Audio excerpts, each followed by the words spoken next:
All right, well, welcome everyone. I'm Celine Regali. I'm the Executive Director of Providence Community Health Napa Valley, formerly Calabria Care. And it's been a great morning. So our conversation is going to be about the digital divide and virtual caregiver care expansion.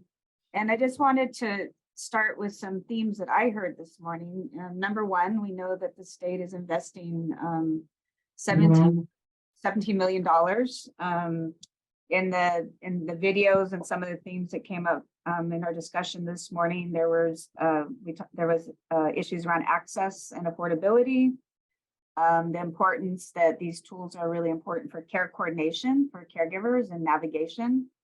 There's a problem that people don't understand the technology, and that this technology is important for training, connection, and digital, and there's a need for support for digital literacy. So what did you, in the conversation or from the sessions before, what kind of resonated with you all?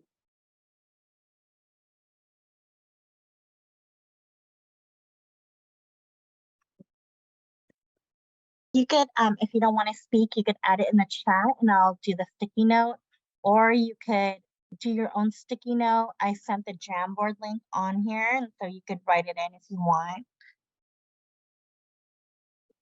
Great, let's see. Just the need for resources to fund the hardware and the Wi-Fi. But we didn't really talk as much on the training side, because you can have those two, but if you don't have the training, it won't go very far. Exactly. I have a member of my family. I'm Rosaline from Unlock PACE, and she is enrolled in a PACE program. And this organization has started using the GrandPad. And I've seen just from personal experience, this is a monolingual Spanish-speaking 82-year-old woman that got a GrandPad, from her PACE organization. And a person did come into the home to train her. And they also have somebody on staff that works with the seniors, in case they want to use it for communication with one or two people. They can have two people, sign up for their email addresses so that the senior can communicate with them.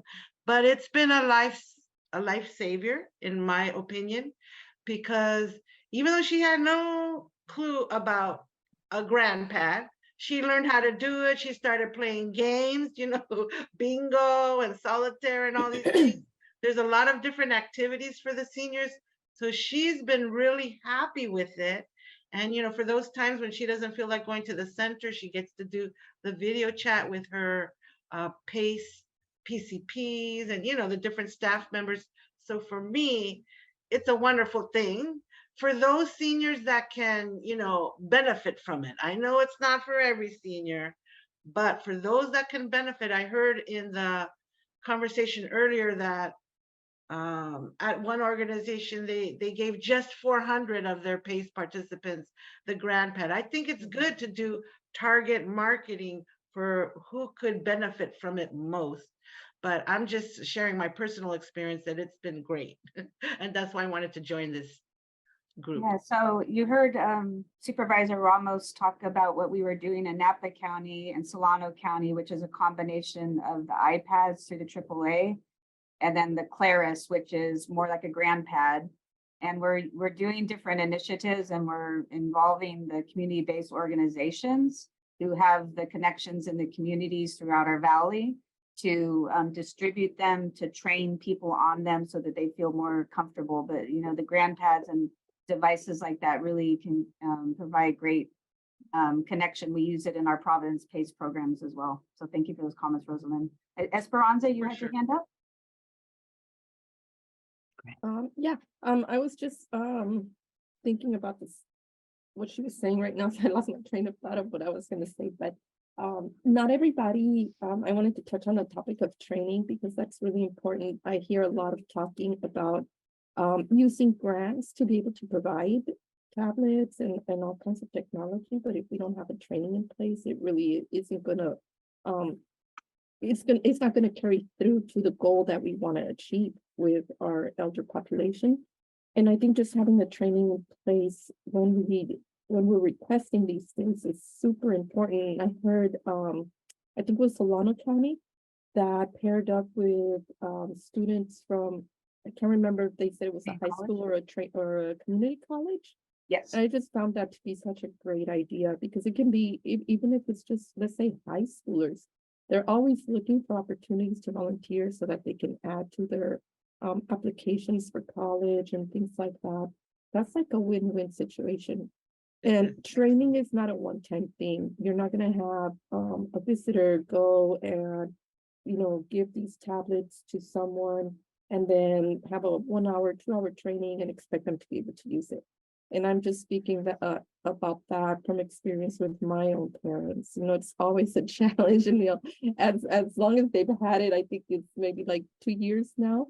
And sometimes they still get lost. Sometimes they still need a little bit of help. No, it's a really good point. It's not one and done. My wife always has to train me when I upgrade my phone. It's like it's all, like all over again. But Right. in the experience that we had in our adult day services program during the pandemic, we had to go out to our participants' home, get them connected on Wi-Fi, teach them how to use the tablet so that they could stay connected and enjoying the programs and services. And that was really important for that, that first year of keeping connected with people. Carrie. Yeah, I had a couple things. I think it's fantastic for older adults to learn technology any way they can. I think the GrandPad, I know, is designed specifically for people who are new to tech. My concern, though, is the long-term supportability, is that a word? Sustainability of that specific solution, because it is very expensive. So once the program goes away or the funding is no longer available, are older adults going to be forced, if they want to stay connected, because they've learned the user interface experience with GrandPad. So we have to think about what is the long-term objective of using certain types of devices and technology. And then the second point I wanted to raise is, I think what's been missing, or maybe I'm just not seeing it, and maybe someone here can help me understand, is where is the connection with telehealth? I think that's, besides isolation, we need to get people advocating for themselves, regardless of age, on their own health. And if they don't have access or understand how to access their electronic medical records, that puts everyone at a disadvantage that's in that boat. So I'm actually on the board for Community Tech Network, which is a training services for the digital divide. But one area that I don't see them in, that I'm trying to kind of stir up, is the telehealth component. How do we train our older adults to learn how to advocate for themselves by logging on digitally? And, we heard earlier about access to transportation and all these other things. So telehealth is a great mechanism for people to be connected, get wellness, avoid, unnecessary ED visits and all of those things. And I know that I'm going to write that down maybe as one of our advocacy follow-ups, which is a question, the sustainability and the advocacy piece of that. Great. And Supervisor Brown. Just a couple of the comments. For telehealth, part of the problem is that we weren't getting funding from the feds. And but I hear what you're saying, which is why I'd like the idea of the advocacy, because, the county has to pay its bills and, all that kind of stuff. But for us, for the Area Agency on Aging, we got a grant to help go out and pay for the students to come in, and we're using the county IT department to get things set up. But I did like what Napa stated, and I think we can continue, like all high school kids, seniors have to have 10 hours of community service. Yeah. And so that, to me, if for some reason we end up not having the funding, which all of us have been around for a long time, at least we could reach into the schools, which is why I think we still need to continue with the partnership so that students know the things that they could go to. But I'm just excited that they're going to be able to take them home and they're going to be able to own them. The key is what's going to happen in 5 or 6 years when you need to upgrade. So Right. I get Yes. everything that you're saying, but you know what? Right now, it's the mental health issue and the isolation. And I Yeah. love the comment from the young lady who is talking about her mother or grandmother. So thank you. One additional idea on the telehealth side is maybe we should be looking for partnerships with providers. That would help with the HIPAA concerns if they can actually sponsor programs that establish a training program to cross that digital divide with anyone who wants to learn how to access, classes. Yeah. Prototypes that don't use personal data, but just this is how you click in and how you access and et cetera. Well, and and there's the health plans too that are partners. Yeah. That, absolutely benefits them and have resources that they, so I think those are great. And then the other thing that we haven't kind of talked about in the context that's ongoing that we're living is disasters and older adults, again, disproportionately impacted by the disasters we had over the last years, and technology being a critical component. And those aren't going away. We need to have kind of the sustainability of this long term for the safety of our older adults that are more homebound. I don't know your first name, but Jay Carlson. I'm Janine. I'm with Alameda County AAA. I'm a social worker. I do the senior information and assistance line for the county, so people can call in and I think the one thing, because I'm a part of that group, because I am not a techie. I mean, I'm very proud of myself that I was able to get into these Zoom meetings, because I used to, before here, I was working for in-home support, and it was all out in the field, and we had in-person meetings, and then all of a sudden it says, well, just get on Zoom, and now our unit meetings are all going to be on Zoom. And it's like, there's no, I remember growing up, you always had a little manual. One, you do, open the book. To, this is page this for this, page 2 for that. And I just had an alarm system installed, and the tech was great, but he says, do these 5 things and you'll be fine. It's like, oh, what if I forget? What if I put 4 before 5? And there really is a lot of fear with that. And so our county is actually, like with some of the other counties, dispersing iPads, and I've been taking some calls, and the people that want them are they know, I can tell, they tell me what kind of, what their provider is and everything, but it is scary. And I think it's not just a matter of getting people connected, but making it fun. Because I went through my phase that if I hit F2, I was going to blow up the whole computer. And I've had situations where I had a coworker sitting right next to me, and I did something, and the whole thing just went, and she said, Janine, what did you do? I said, I don't know. She says, this could only happen to you. And she is so right. So you have all these fears, and then someone says, nope, it's got to be done online. It's like, okie dokie. So I think making it fun, and yes, you will not blow up. I still have my fears, but you will not blow up the computer. And there will always be people that will refuse. And I think that the intergenerational piece has been a big strategy of getting older adults to respond positively and learn. And like we've said, it's a win-win for everyone. So looking at some of these intergenerational approaches in our community. So we just have a few, well, I guess we go at 11:15. Is there, in terms of action steps? Well, can I add something? Oh, of course. I'm sorry, Jerry. Yeah, thank you. No, I don't know where my raised hand thing went or anything, but again, technology. So the way I see it is you've got the software, the hardware, the training, and the operations. So we can break like our categories down into software, hardware, training, and opportunities, because there are lots of people who have the like we all have our smartphones, but the software to integrate this concern is not available. I put in the chat on the main chat that we should work with the Citrus Banatow Institute. It's based at UC Berkeley, but one of their staff people is a guy by the name of Dave Lindeman. He was on the original master plan committee.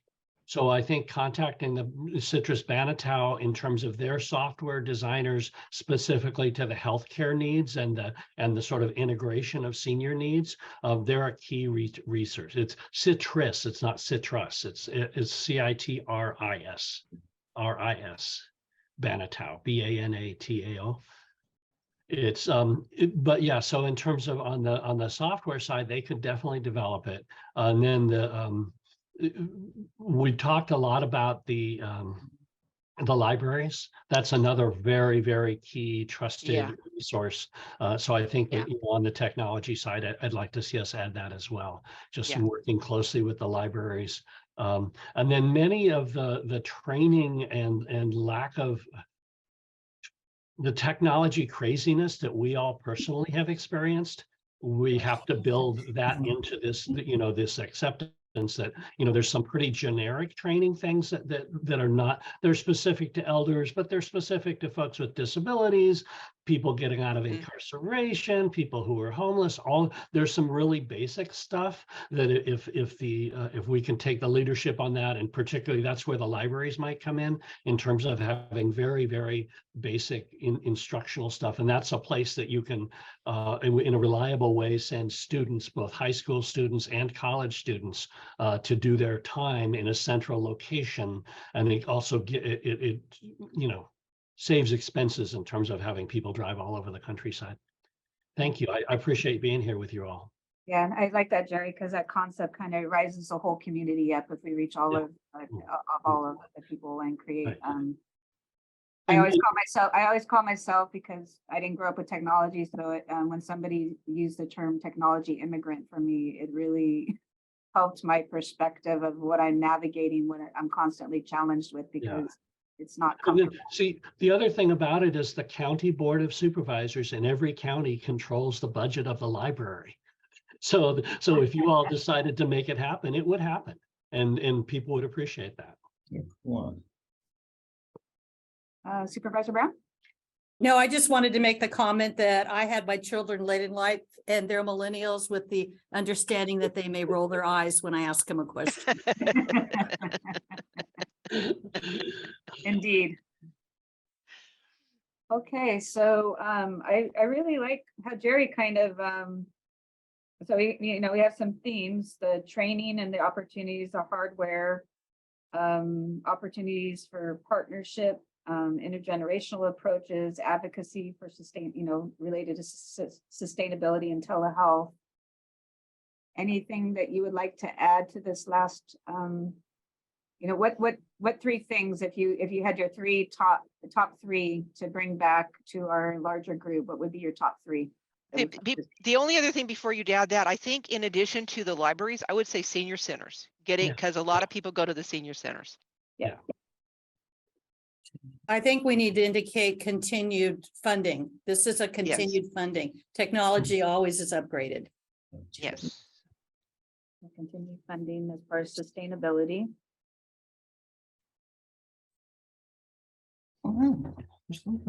I would add private sector funding, because there's a lot of silos in terms of the federal and state dollars. Each of us could, if we have an initiative that's new and wonderful, we have all of the, such as Providence or Sutter, all those people are funding sources, as well as just, it's something that people locally can get excited about and brag about. So I think in government, we underutilize, gathering together the private sector. And in my opinion, that's primarily because each of the nonprofits are also trying to do it. Yeah, great point.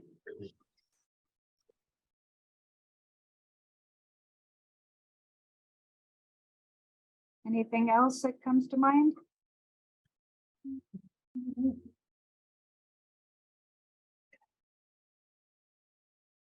Linda, are you trying to say something? Sure.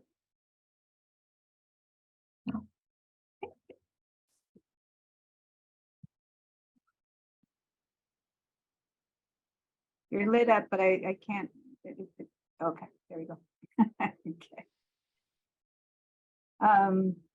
Well, I think we have 2 minutes. Do we go back at 11:15? Yeah, I know with the Claris, we're about ready to do that. So we're happy to share what we did in our county with how we're gonna assess for iPads versus Claris based on needs. And we just had a demonstration at Napa County Health and Human Services for the Claris of how customized they can be, for video conference chats, for what the person likes for their music, you know, I mean, it's very, very customizable, and it's the same thing with the gram pads. In the PACE world, we're using those to not only have our interdisciplinary team connect with them, but we actually are looking at engagement, and there's even ways. So we'll be able to also to use data to show how people are using the Clarises in Napa and Solano County. And that will also inform some of the work about what we need to do in terms of education and training, or how much somebody's using the device and what's the most interesting thing to them. So we're also hoping that this 2 years, we make our case with data to really tell the story of how these devices can be used effectively. And it's my job to make sure that all happens. So thank Yes. you. Yay. Thank you, Monica. Thank you. Thank you, You're doing Monica. great. If I may, very quickly here at the end, think about satisfaction surveys. I've been doing a lot of stuff in homelessness and trying to like do a standardized satisfaction or outcome survey that could be used by any continuum of care. I think the same is also very true of the area agencies on aging, is that they could do a continuous satisfaction survey and a needs assessment survey, which then we could apply